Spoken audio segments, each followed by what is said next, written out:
Hai semuanya, selamat datang di segmen analisa. Di video kali ini kita akan bahas adalah mengenai peristiwa dari seorang kepala sekolah yang begitu tega melakukan kekerasan kepada sejumlah siswa. Ini tepatnya berada di SMK Negeri 1 Sidoarjo di Nias Selatan, Sumatera Utara. Jadi ada seorang kepala sekolah, inisialnya SZ atau namanya itu adalah Safri ya. Dia melakukan tindakan yang tidak terpuji, yaitu adalah dengan cara melakukan sesuatu hal di bagian area atas para siswanya karena alasan nggak bisa menahan emosi. Dan kalian tahu efeknya, salah satu dari siswa tersebut yang bernama Yaredin Duru, usia 17 tahun, itu akhirnya meninggal dunia. Dan aku lihat ada beberapa kronologi di sini yang kita juga masyarakat awam melihatnya, kenapa nggak langsung dibawa ke rumah sakit? Ternyata keluarga dari korban ini berasal dari keluarga yang hidupnya sangat pas-pasan sekali.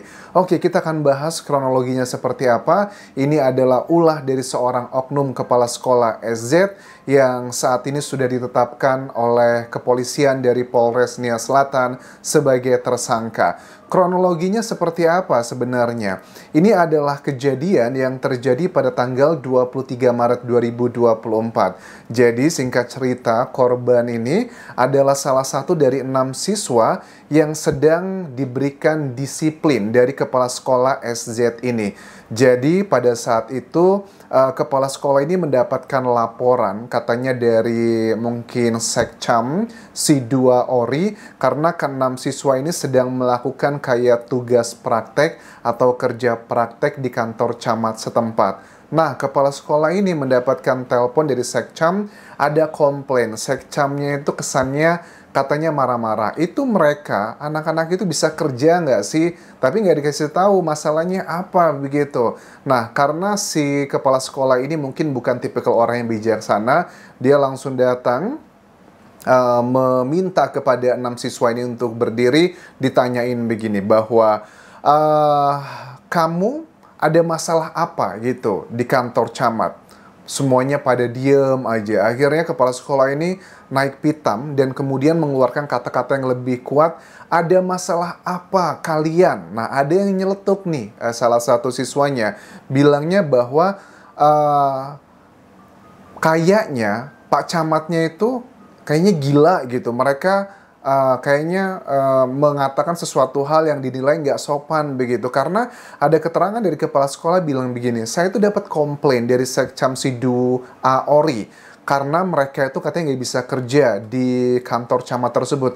Nggak mungkin katanya Pak Camat itu marah-marah kalau nggak ada sesuatu hal yang ngebuat dia marah. Nah, ada yang nyeletuk tadi, mungkin Pak Camatnya memang gila gitu. Kemudian ketawa dan lantas sama kepala sekolah ini sempat kayak dikepalkan tangannya, kemudian ditonjokkan di area kening kepala. Makanya nggak heran ada bagian yang memang yang merujuk ke autopsi, nanti kita bahas hasilnya seperti apa. Itu adalah kronologi yang terjadi di hari kejadian tanggal 23 Maret 2024. Sebenarnya di hari itu pada saat ke-6 siswa tersebut dilakukan aksi tersebut, ya kesannya kayak nggak ada apa-apa gitu. Tapi kan ini bagian kepala ya, sangat sensitif. Mungkin efeknya nggak sekarang, tapi mungkin nanti atau beberapa hari lagi.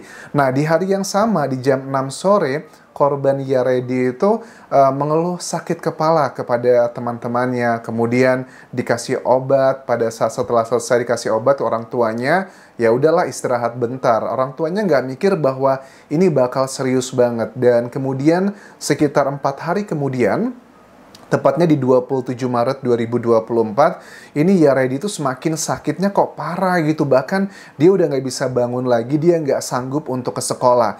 Akhirnya di tanggal 29 Maret, 2 hari kemudian, kondisinya itu semakin sakit dan orang tuanya penasaran karena kondisinya aneh. Dia tuh baik-baik aja, tapi memang sudah terlihat kayak ada memar-memar di bagian atas kepalanya. Dan ditanya sama teman-temannya, apa yang sebenarnya terjadi sama Yaredi? Teman-temannya bilang bahwa kejadian di beberapa hari yang lalu, itu katanya kepala sekolah melakukan aksi yang tidak terpuji tersebut. Nah, akhirnya 29 Maret kemudian sudah diganti bulan. Ini aku juga agak penasaran kenapa nggak langsung dibawa ke rumah sakit ya. Di 9 April 2024 ini baru dibawa ke Rumah Sakit Umum Daerah Thompson Gunung Sitoli. Aduh, dan tanggal 10 Aprilnya, dokter mengatakan bahwa ada luka bekas memar dan juga ada syaraf di bagian kening korban ini yang sudah tidak berfungsi. Kemudian tanggal 11 April, keluarga korban itu langsung melaporkan kejadian ini ke Polres Nia Selatan. Dan di tanggal 15 April 2024, Yaredi itu meninggal dunia. Dalam proses di rumah sakit, sebenarnya keluarga korban ini sempat bertemu langsung dengan kepala sekolahnya dan mengatakan bahwa ya sudah kita bisa kayak negosiasi begitu. Ini gara-gara kamu nih, ayo tanggung jawab, kita minta kamu memberikan uang sekitar 25 juta rupiah untuk biaya berobat putranya. Kalaupun nanti dari 25 juta rupiah itu ada sisa, kita akan kembalikan. Tetapi dari kepala sekolah ini malah dengan tegas menolak. Dia kayaknya denial ya. Dia pikir, wah ini siswa saya meninggal bukan gara-gara saya. Kalau memang itu meninggalnya gara-gara saya, harusnya di hari kejadian pada saat saya membegitukan, dia ada efek dan reaksinya. Tetapi sekali lagi, ini kan di kepala, ada juga keterangan dari dokter, bagian syarafnya itu di kening sudah tidak berfungsi. Aku lihat dari rumah keluarga korban dan juga keterangan dari keluarganya, memang mereka ini berasal dari keluarga yang ekonominya udah nggak menengah tapi lebih ke bawah ya teman-teman, dan memang nggak punya uang sama sekali. Makanya kita baru ngerti kenapa kok dibawa ke rumah sakit itu di tanggal 9 April 2024 di mana kejadiannya tanggal 23 Maret. Artinya ya sudah sekitar 2 minggu, karena di daerah begitu ya, di Nia Selatan. Ini bukan di daerah kayak Jakarta, mungkin untuk ke rumah sakitnya jauh, uangnya juga nggak cukup. Dan apa kan sekarang ada BPJS gitu, BPJS juga kan ada bayarannya ya.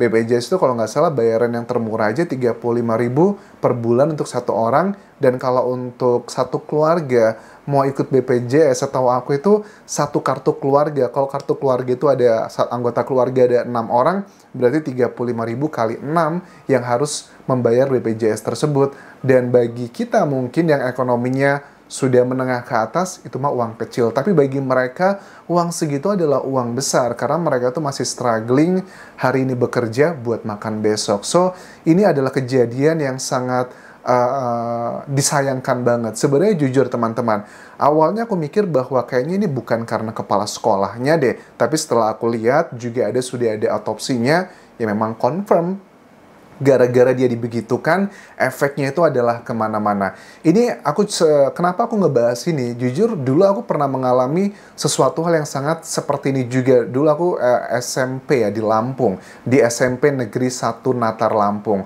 Dulu aku ada kejadian di mana ada guru SMP ku namanya Pak Ali. Aku sudah memaafkan, tetapi mudah-mudahan bisa menjadi pelajaran bagi yang lainnya. Pak Ali itu saat itu adalah guru ekonomi. Pada saat itu Pak Ali itu izin, katanya mau keluar untuk sholat asar. Tetapi lama banget, sekitar setengah jaman. Namanya juga anak-anak kan ya. Aku itu ribut di kelas bareng sama teman-temanku. Dan Pak Ali menitipkan pesan ke siapa? Ketua kelasnya, aku masih inget banget. Namanya Nurzeri Zulkarnain, which is itu bukan salah Zeri, karena itu dia hanya menjalankan tugasnya. Diminta bahwa Zeri nanti kalau ada yang ribut di kelas, catat aja ya. Ya sudah, akhirnya singkat cerita, namaku dicatat lah. Satu-satunya yang ribut, padahal yang ribut banyak. Lagi apes, pada saat Pak Ali pulang, datang ke sekolah, ke kelas tersebut, ditanya, siapa yang ributin namanya? Anjas, Pak. Dipanggil aku ke depan, teman-teman. Pas dipanggil gitu, kamu tadi ribut ya di kelas ya? Enggak, Pak. Wah, kamu ribut ya? Enggak, Pak. Jadi aku tuh ditamparin tuh kurang lebih mungkin sekitar 6 atau 7 kali. Enggak sakit ditamparin, memang ada bekas merah. Tapi secara rasa sakit apa enggak? Enggak, tapi lebih ke malu gitu. Saat itu aku nangis, kemudian aku tantrum, aku ya marah-marah sama temen dan sebagainya. Tapi bagi aku pribadi, aku tidak melihat adanya nilai pendidikan dari sebuah hukuman dengan kekerasan seperti itu. Kalau kita runut gitu dari kasus ini, ya memang benar mungkin ada kesalahan dari siswa-siswanya. Tapi apakah kesalahan dengan dilakukan seperti itu akan ada pembelajaran? Kan enggak juga. Dan artinya apa? Kejadianku itu pada saat aku dulu SMP. Dan sekarang di tahun 2024 pun masih ada kejadian seperti ini. Artinya adalah di era modern seperti ini, di daerah masih banyak guru-guru yang mohon maaf yang tidak layak untuk menjadi seorang guru. Kalian jangan bilang bahwa udah guru tuh jadi guru tuh gajinya kecil, kemudian jam kerjanya tinggi dan sebagainya. Aku tidak menutup mata itu adalah bagian yang salah satu komponen lah yang ngebuat mereka stres. Tapi kan beliau ini kepala sekolah loh. Dan kalau aku lihat kronologinya, ini sih bukan karena ada masalah yang lain, tapi karena masalah karakter diri yang nggak bisa menahan emosi. Mudah-mudahan hukuman yang akan didapatkan dari kepala sekolah ini bisa menjadi contoh untuk pendidik lainnya agar tidak melakukan hal yang sama. Kalau pasal yang dikenakan sih hukumannya kurang lebih ya paling sekitar 10 tahun penjara. Ya memang ini adalah bagian spontanitas yang menyebabkan orang lain meninggal dunia, tetapi ya kita lihat nanti perkembangannya seperti apa. Kalau kalian ada update terbaru mengenai peristiwa ini, kalian bisa tuliskan di kolom komentar video ini. Sampai ketemu lagi di video berikutnya. Tinggalkan like dan juga komen, subscribe channel YouTube ini, follow Instagram, Facebook, dan juga akun TikTok Dian Jasasmara. Sampai jumpa.